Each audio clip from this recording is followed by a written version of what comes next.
Hello, my name is Hannah and I'm an allotment gardener from the northeast of England. I've been gardening now for roughly 5 years, and in that time I've experimented quite a lot with growing a variety of different fruit and vegetables. One thing which I've really enjoyed growing since the very beginning are root vegetables. Root vegetables are edible parts of a plant which grow under the surface of the soil.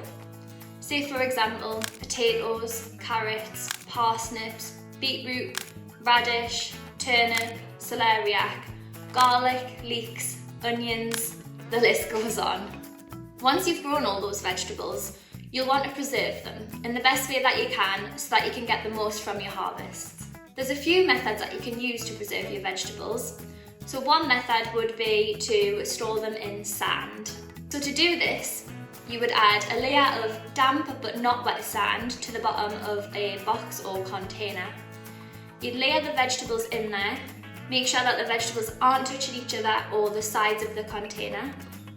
Add another layer of sand, more vegetables, another layer of sand, and so on until the box is full. You'd store this then in a frost-free, dark place. So say for example, a shed, a garage, a pantry, a basement. So storing your vegetables in sand is really good for vegetables with low moisture like carrots and parsnips. It also helps to regulate the humidity and prevent early rotting in your vegetables. Before you do put your vegetables in sand, it's a good idea to store them again in a dry place to allow them to cure for a few days. So just for the skin to get a little harder after you've harvested them out of the ground before you pop them in the sand. Another method is to store your vegetables in a paper or hessian sack or bag. This is something that I've done year after year with my own potatoes, and I keep them in a cupboard under my stairs. Again, it's best to allow your vegetables an efficient amount of time to cure before you do store them. So leave them again in a dry, cool place once you've harvested them before you pop them in the bag. The best thing to do when storing your vegetables in a bag or sack is to make sure that you're using a breathable material so it doesn't lock moisture in there.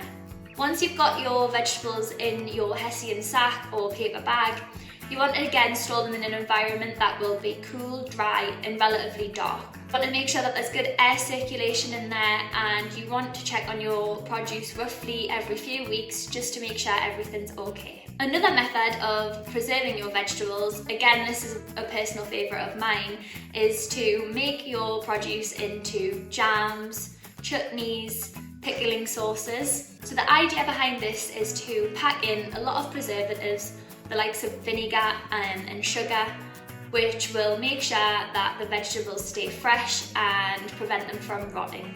This is something I've spent a lot of time doing this year myself.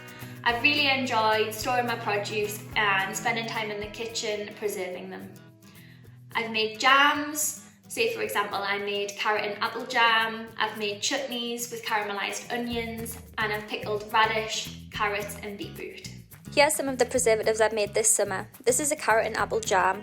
It's delicious on toast, with yoghurt, maybe even ice cream. This is a caramelised onion chutney. And here's some sweet pickled carrots. These are a favourite of mine, and they're delicious in stir fries, salads, sandwiches, burgers, pretty much anything. The final method I'll talk about today is freezing. This is my preferred method for storing my garlic. It's very simple, very quick and very easy. All I do is crush my garlic cloves, pop them into a freezer bag, name and date and pop it in the freezer. It's on hand in the kitchen, ready whenever I'm cooking. My freezer is full of crushed garlic. Here's one I popped in there in August. Generally, all of the methods of root vegetable storing should keep for 6 months or more if stored correctly. It is advisable to check on the produce every few weeks just to make sure that they're storing okay.